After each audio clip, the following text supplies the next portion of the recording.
and I'll never back down. In the middle of the ring is where I lay the smack down. Against all odds, I will always prevail. So when you step to me, it's like hell in a cell. Alright guys, Delzinski here, and it's a We Talk special. And of course, I have to be joined by the one and only Professor. It is Weeds. You're right, mate. Well, we said we were going to do it, didn't we? A We Talk special, and we finally got round to it. So it's going to be CM Punk this time, isn't it? Yes, it is. It is the best in the world. CM Punk, obviously, he's been the talk of the town. Everybody's been going on about, is it legit that he's left the WWE? And I'm sort of thinking possibly it is now, or seemingly is now. It's still a little bit up in the air. I kind of think it is. But the news has been coming out now that his contract has expired. He's done. And there was also rumours today that he said he will never, ever go back to the WWE. So I thought, and we both thought, and you want to hear it, our opinions on CM Punk. I mean, we're going to talk about our favourite moments with CM Punk, the actual person, Phil Brooks, aka CM Punk, and as well, what it was like this period where he has almost taken his ball and gone home and decided to go his separate ways with the WWE, and possibly what is next for CM Punk. So, Weeds, do you want to start this conversation? Well, it's been 6 months now, hasn't it, since after the Royal Rumble, the night that he turned up to Raw. Whatever it was told to him, it sounds like that he was told he was doing on that night, he was having none of, promptly packed his ball into his bag, and Stone Cold Steve Austin out of there, obviously left in slightly different circumstances to Stone Cold, but nevertheless he took his ball and headed back to Chicago. Now, like you say, there've been rumours before, haven't there, when people have left WWE, but I don't think I have read as many rumours when it comes to one particular wrestler than I have about CM Punk. And is he turning up at Elimination Chamber? Is he coming back at WrestleMania? He's coming back for Extreme Rules because it's in Chicago. Raw's in Chicago. Yeah. It's been one thing after another. So there's been a lot of, IWC chat again that, I think a lot of the expectation that has been that CM Punk is going to come back. And I think slowly but surely, I don't know about you, but I'm getting used to him not being there now, which is, like you say, when we've had all these things of him, not being there for so long, he's most likely to come back when we least expect it. So maybe, just maybe, he's plan C at SummerSlam. I think you're too optimistic there. I don't think he's going to be... I haven't quite given up on him yet. Yeah, I don't think he's going to be at SummerSlam. I do think he will be back in the WWE at some point in the future, but I do think he will be having a significant time out. There's been he tweeted out that there were 3 things that he wanted to do. One of them was absolutely ridiculous. It was that he wanted to start a band, which isn't ridiculous. Not the fire. Well, yeah, exactly. He wanted to start the band, or he wanted to... I take it he's not a pyromaniac. Well, I don't know. I mean, it was kind of a crazy tweet. He mentioned the band that he wanted to possibly start, a podcast, which is, kind of 2 obvious routes to go down. We've seen Jericho become famous with Fozzy, and as well we've seen, numerous wrestlers go on and do podcasts. But then the last one, as you say, was becoming a bit of a fire starter from the Prodigy kind of style. So, I mean... Yeah, he's Phil, not Keith. But, I mean... I think he has gone away for a while. I don't think it's the last we'll ever see of him. The rumour that was coming out today, and lots of people were posting about it, was that he'd said he was officially done and would never ever step foot in the WWE again. I can't see that happening. I think he has unfinished business, and WWE will be able to work him in somehow. The only thing I would say about all of this is put it in comparison to 2011 when he was, at his prime. I would say that was probably his best storyline that he had in the WWE in terms of his status within the company. He was the top dog, and the company evolved around him very much so. that was a big deal. It was done in public. His contract was actively worked into his storyline. This time round, his contract wasn't actively worked into his storyline, but he still managed to get it in there. And you know I think you said it was it 6 months on? I mean, that contract has played out in social media almost as such, just as well as it did in 2011. I think the main thing probably between WWE and CM Punk was that initial bit after that Raw incident, was that neither of them really said anything, did they? There was no, statement from WWE on the website, and there was literally nothing coming out of CM Punk, especially on his Twitter page. So that kind of told you maybe, that they hoped they could reconcile at some point, probably particularly from the WWE's point of view. But it's like you're saying, I would be amazed if we do not see him, because at the end of the day, CM Punk, Phil Brooks, is 35 years old at the moment. He is in his absolute peak. I would be, as much as, he is burnt out or he's injured or whatever it may be, what is the reason he left. It's hard when you have, I would imagine, built up the amount of the head of steam that he did over the last few years to then turn your back on it, unless you're even if you're that pissed off, to work your ass off. This is all he's ever wanted to do, really, by listening to his documentary and all those other kind of things out there. So I'd be absolutely amazed. There's been so many different conversations about what it is that the reason that he did walk out. Was it injuries? I know we've talked at length before, that he should have maybe had a bit more time off after WrestleMania 29. Was it the booking? Was he not happy? It seemed like he was going through Kane and then into Triple H at WrestleMania 30. Maybe he wasn't coming out on top there. What was it with CM Punk? Was it that he just, thought, I'm going to try the same trick as I did in 2011, wear this contract down and hold them to ransom again? Again, he didn't have as much leverage as he had in 2011. I'll tell you one thing straight away. 2011 is exactly the sort of time when I got interested in wrestling. Again, I'd actually come away from it for 3 or 4 years. I'd always tune into the big events, but it was the CM Punk pipe bomb promo that drew me back in, like I'm sure it did a lot of fans at the time. So he had a lot of leverage because he brought I would imagine, a lot of the old audience back in with him. The problem is now is that a lot of that leverage is with your Roman Reigns, it's with your Daniel Bryans, it's with these other superstars. And maybe he didn't have as much clout as he thought he did have.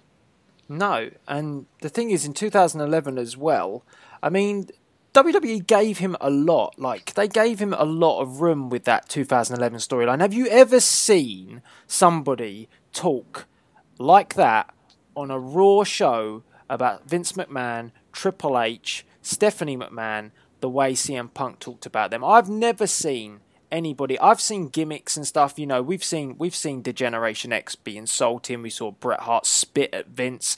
But active storyline, the stuff that was coming out of CM Punk's mouth literally was a pipe bomb after pipe bomb. But they gave him a lot of room.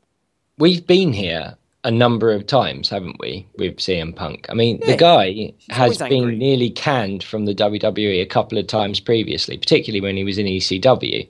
And as he's gone on to say many a times, that is why he's a Paul Heyman guy.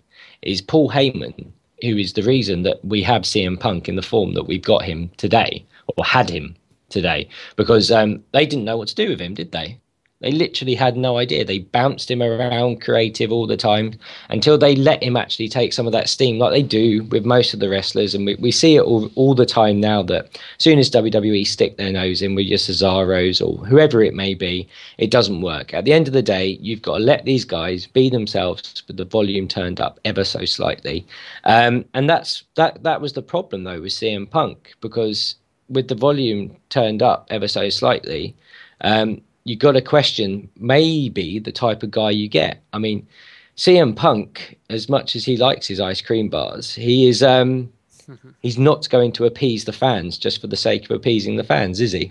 No, and this is where you're getting to the nitty gritty now, and I think we should point out to everybody, all the We Talk viewers, that I mean, we got to be honest about CM Punk here. We can't just sit on the fence and say, you know, oh, CM Punk was a great wrestler, which he was, or which he is. There's other things around CM Punk, and I think you've almost hit the nail on the head here, because we're approaching a subject. What is the difference between CM Punk and Phil Brooks? Is there a difference? Are they the same? Is there a difference from the in-ring gimmick and the pipe bombs that CM Punk talks compared to the actual person? Because I don't think there is a huge difference. I think that CM Punk is just one persona, and that is Phil Brooks. And I don't think it. I think it might be a little bit exaggerated, but he's always spoke his mind. He's always talked in one way. And if you do watch now in WWE,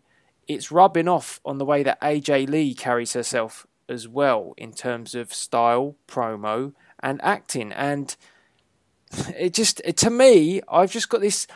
I don't think there is a difference. Social media proves that. I mean, he never gave a monkeys about, promoting WWE. WWE gave him a lot, and it always felt like he almost, said, yeah, you keep giving me that stuff because you need me. And I think that sometimes he should think, well, I needed the WWE. I think you're exactly right. And I'm not going to sit here and say he's a complete arsehole, because to use his own words, he said, well, or paraphrasing, he said he's a stubborn arsehole. If he didn't want to do something, he wasn't going to do it. And this came across in his Best in the World documentary. If CM Punk, perhaps, he would go along with the way he was being booked, but he'd voice his opinion vehemently that he thought he was being booked wrong. I mean, ultimately, in those early days when he was doing his straight edge thing, he would go along with the booking. And then I think that was what actually led on to that straight edge thing, was they didn't know what to do with him, because they kept giving him these things and he couldn't, not that he couldn't run with them, but they weren't working. But I actually thought that was his best time in the WWE. And that's the first time they said to him, go ahead, do what you want to do. And it clicked. And I think that's maybe the problem. Again, I'm a CM Punk fan, just like you, and I would prefer him to be in the WWE. But like we've been saying, if CM Punk didn't want to do something, he wasn't going to do it. Yeah, and that's been the case throughout the whole time that he's been there. I mean, maybe not so much in the ECW time. I know he still had heat with the locker room. There were points. And I remember around ECW time that there was talk that they were going to let him go because he really was in the doghouse and on multiple occasions. I mean, this isn't anything new when it comes to CM Punk, and that's why you could possibly still deem this as some sort of inside storyline by WWE to keep hyping that Punk's been away. And I haven't seen a lot of effort to block the CM Punk chants. Okay, they reduced the price of the merchandise, but they're still selling the merchandise. They've not pulled away from it. Check out some of the DVDs that are still being sold at the moment. Has he been edited out of any of those opening sequences? The answer is no. So why are they not doing that? They even pushed him on the network this week, the last couple of weeks on Raw. They did not leave him with the best quote, I would imagine, going in, because I think it was like sometimes even the best in the world or something, get it wrong. But even they're showing his Best in the World documentary on the network at the moment. So he's very much in the WWE's focus still, even if it is, in whatever way they've moved him to the Illuminati page. Whatever it is, he's still there. But they're easy steps to take, Weeds. They're easy steps to take and to make it look like he's gone for good. And as I said to you, if this was a real big issue, like there's talk now that lawsuits are getting involved, believe it when I see it. But think about this. If it really was that Punk had walked away on bad terms with Vince McMahon and Triple H, would they not have just disconnected him completely? I mean, if he really was a big issue between the two, I just don't think they would be still trying to, promote him in other areas. And they still do. Action figures are still there as well. The other side of this coin is, if he hadn't come away with it, the way he has, would you expect him to be quiet? Because I wouldn't. I'd expect him to have an opinion. He could say what he likes, isn't it? Yeah, I'd expect him to have quite an opinion. So that kind of, we know he's been gone 6 months, and I would assume that he's probably collected his salary in some way or some kind of, payments, whether it's royalties, whatever it is, because he hasn't said anything. That is the WWE. Is a very good point. I mean, for somebody that would drop the pipe bombs with the storylines on Twitter, that could be the only thing that makes me sway a little bit, is the way he's talked to some of the fans. But then again, he was like that before. Yeah, he's always been like that. So he'd block you in a heartbeat. Yeah, and it was kind of interesting because he's badge of honour. I don't know. It just, there's something there. I think this is going to play out for a long time. I do think he will be away, and I do think he's done, and I think possibly, yes, his contract has expired. But I do think on the flip side of the coin that contract can be negotiated and renewed at point of call, and that's all it will take is one call from Punk to Vince and Vince to Punk, and they can negotiate the deal, and the job is done. I mean, that was the other big, because there's been the injury angle, that he was banged up, and we knew he was banged up, and I think we said he should have had more time off after 29. He only had, I think, 4 to 6 weeks, and then he was come back against Jericho. Mm-hmm. He should have gone all the way through, maybe to Survivor Series, and had that extended period like Bret Hart did a few years ago, and actually come back, getting some new feuds then, because there would have been other characters coming through, and that probably would have been quite good for CM Punk. But the other thing, I suppose, with Punk at this point is he's still, as I said, he's still young. He's only 35, and he is in his peak. What do you think he was making of your people like your Brock Lesnar's coming back and being in the main event? Your Undertaker, obviously, different one. He comes back once a year.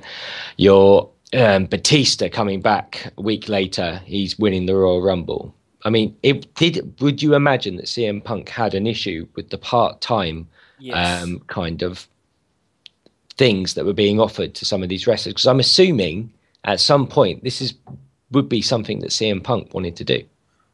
Well, I've always wondered if there was genuine heat between him and The Rock.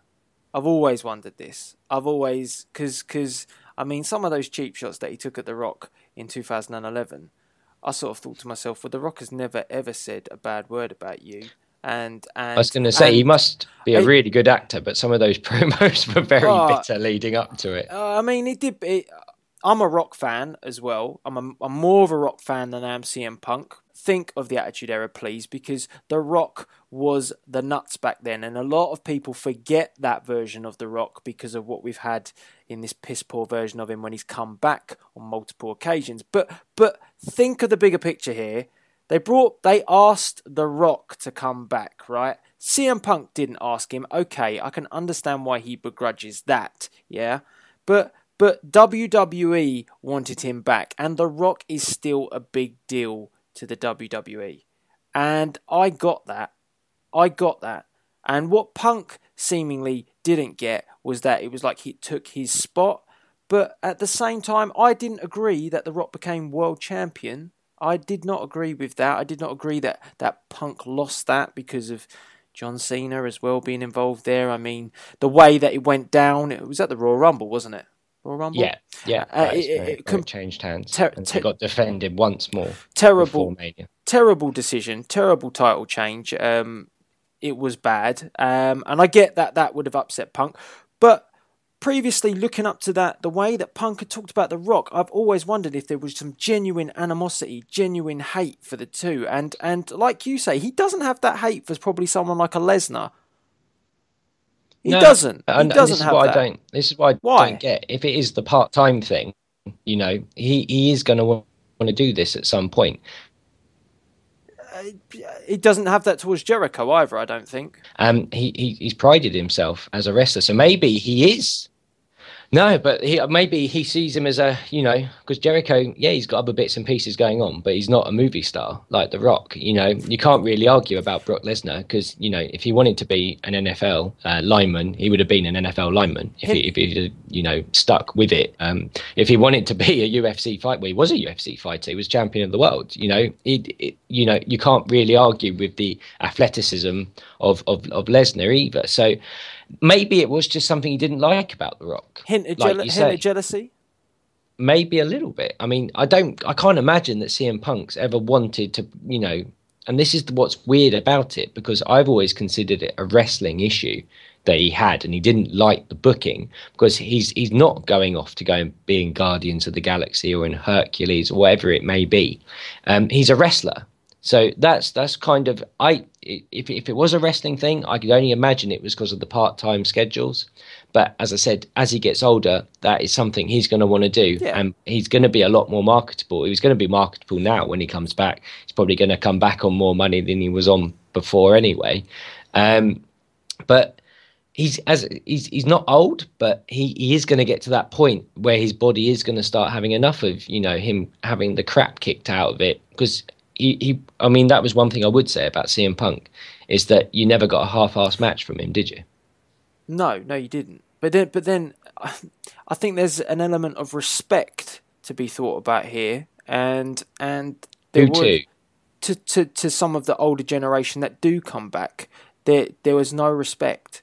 I don't feel like there was respect towards The Rock when The Rock came back. You think about all the things that The Rock has done for the WWE and all the things that he's done to pave the way for people like CM Punk. The Rock came from a background where, if you look at the way he climbed up the ladder, he did things the hard way. You had the likes of Shawn Michaels at the top of the company who weren't letting people come through. He went through that route as well, It's not all feel sorry for me when it came down to CM Punk, He need to look back on history.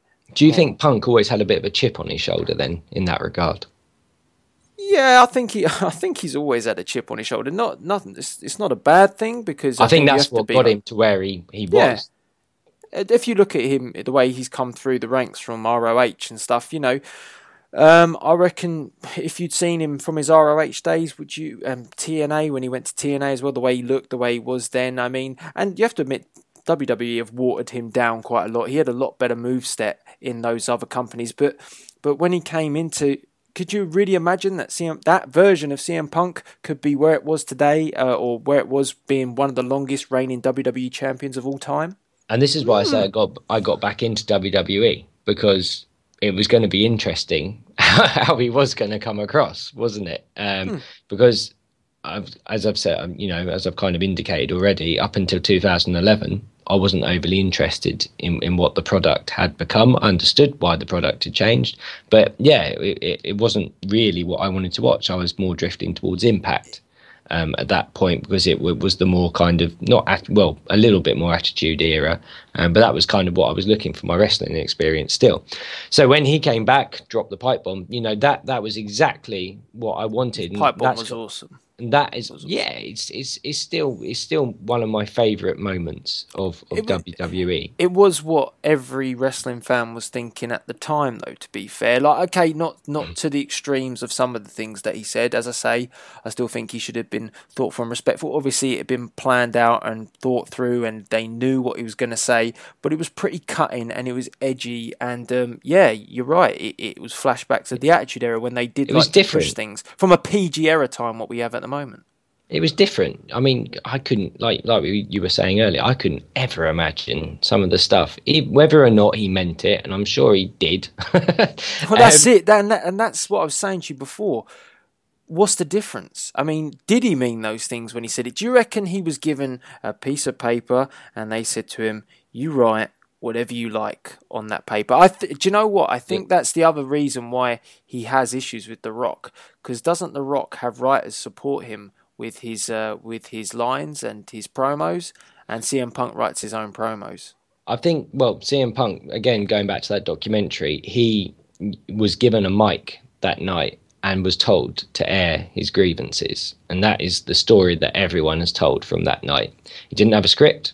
He didn't have anything. Just go out there and tell the world why you're pissed off. And that's why he came across so well that night, because he was just being himself. That's what I mean. There's no difference between the man and CM Punk. And I'm not going to sit here and bash CM Punk, because I like the guy. I do. I know he's respect him of what he's done in the ring. I know he's an arsehole at times, but you take that with him. I've always taken that with him, that you get the arrogant guy, because that is who he is. But I would like him back, and I think he was.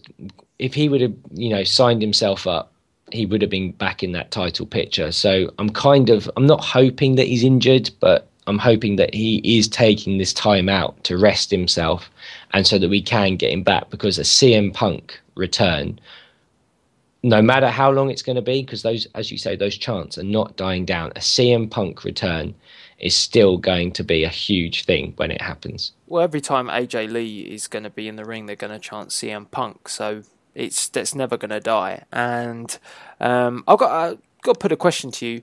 What was your favourite period with CM Punk? Mine actually was to be, and it's kind of weird because it's not what everyone would expect. I mean, it wasn't when he was a Paul Heyman guy. It wasn't when he had his title reign. 2011 was good, but I actually preferred him just as the Straight Edge Society, when he was brainwashing people left, right, and centre. I mean, Bray Wyatt should take some notes. No, he was good. I mean, if you want the art of a promo, watch CM Punk, because again, like Foley, and for me, he's up there in that kind of, he believes what he's saying, and that's what makes him so good. My favourite time with Punk, I like the matches he had earlier on. I think it was 2009, maybe 2010 with Jeff Hardy when he was in WWE. I loved the matches with Jericho. Jeff Hardy was good. Jeff Hardy was a real good feud. They did some. That was great. Sick stuff to each other. I liked anything he's done with Jericho, and I think that's why he came back with Jericho after 29, because it was a nice, comfortable way in, proper wrestler coming back. I loved the Undertaker match at WrestleMania 29. The only thing I ever wanted to have differently was he should have beaten Triple H. I also think he should have beaten The Rock at the Royal Rumble. Well, I think, like we were saying, or like you were saying, that match got booked, what was it, about 9 months before? And it's such a killer, though, man. It was like, I remember watching it live and thinking, what have you done? It was like, I think he lost to one people's elbow. That's the finish.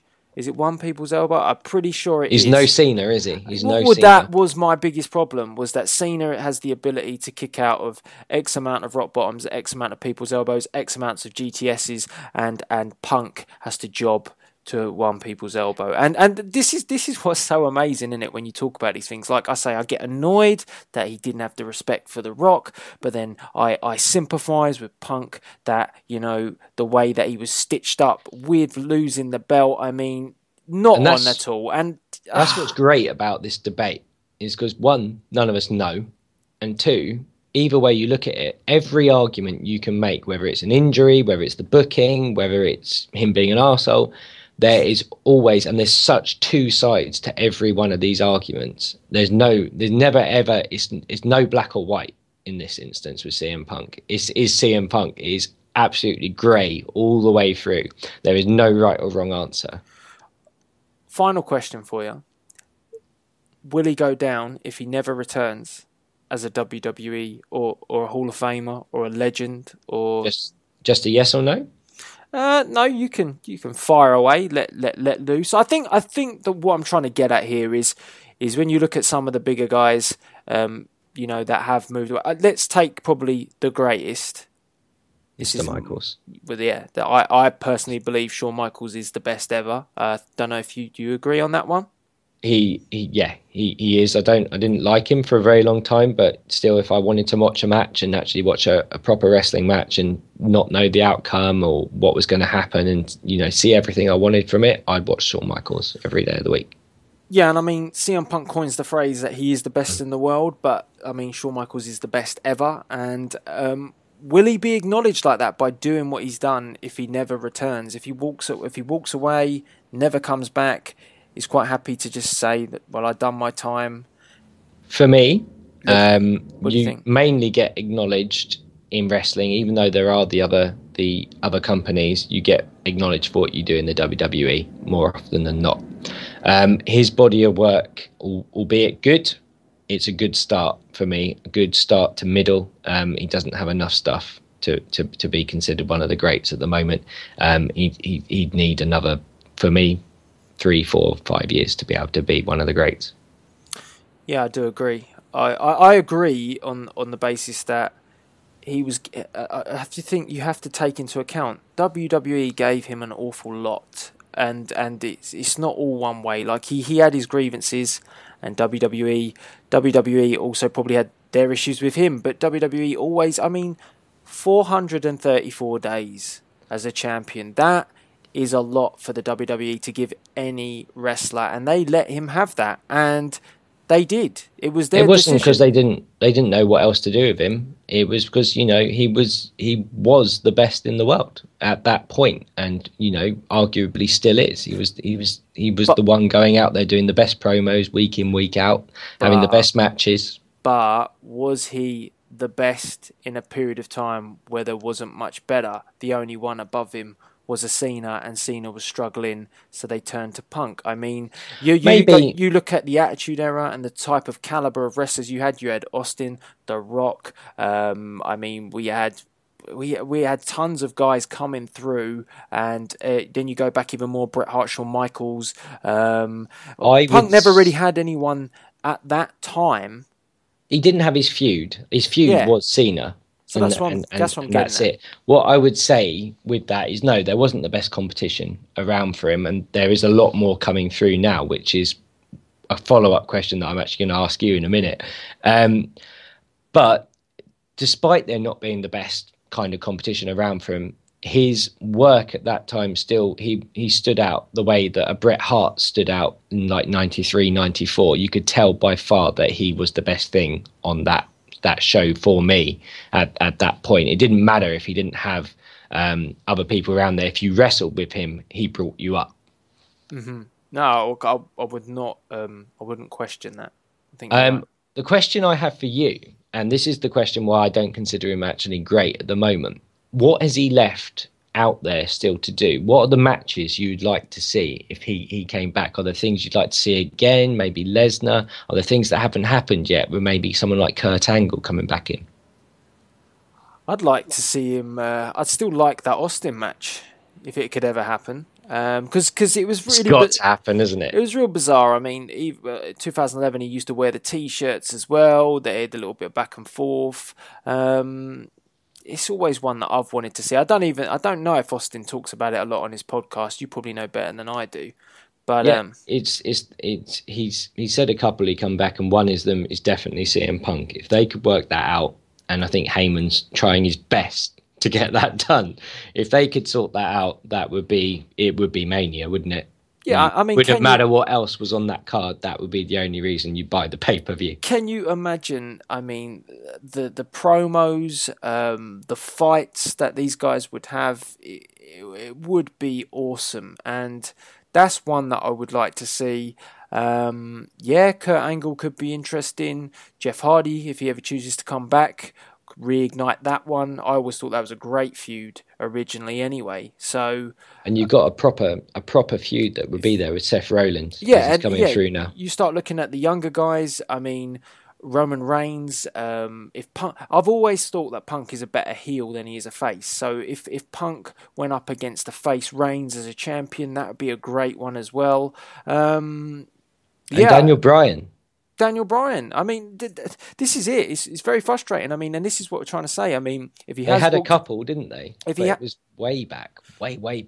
If he has walked away for good, look how many things that he's missing out on moving forward. I mean, real things that could cement your legacy here. I mean, a classic feud with a Daniel Bryan, back and forth could be amazing. That could have been your Rock Stone Cold of this era. Bear in mind, okay, he's current champion, but Cena is not the focus of WWE at present. He seems to be like a holding champion for bigger things that are coming the WWE's way. I was going to say, we've seen it. I don't think he wants to be either. He knows that there has to be more stuff. It's only as strong as what he's got to go up against. So I think, yeah, like you say, he is a holding point at the moment, and I'm fully expecting Brock Lesnar to take it off him very shortly. Would CM Punk have been a holding point though if he was still there? I don't think so. I think you could have had a great heel turn with Punk, particularly with Bryan. If Bryan was coming out of Mania on top, you could have had, and that would have been 2-3 years of, you know, Rock Austin type of Daniel Bryan, CM Punk. They could do that wherever, and people would want to see that every time. Heel CM Punk. Yeah, you could talk on and on about this, and like I say, the only thing I think as well for the wrestling fans out there is there's a lot of people who are just like CM Punk chants left, right, and centre, CM Punk, CM Punk. But at the same time, do you guys not feel an element of disappointment that he has walked away, that he's let you down to a degree? I mean, this has been a very serious We Talk. It has. I mean, I think this is CM Punk's fault. He has brought his persona onto us. He's brought us down to his level, or up to his level. Can I have your attention now? I mean, it just, you know, it just, to me, the feeling is a little bit of disappointment, and you know, what is your feeling towards CM Punk at the moment? Are you angry? You're pissed off? You're disappointed? I think there's an element of all of them. Well, I think there's only a certain amount of ways you can go to sticking it to the man, so to speak. You know, giving him the finger and saying, "Look, I've had enough."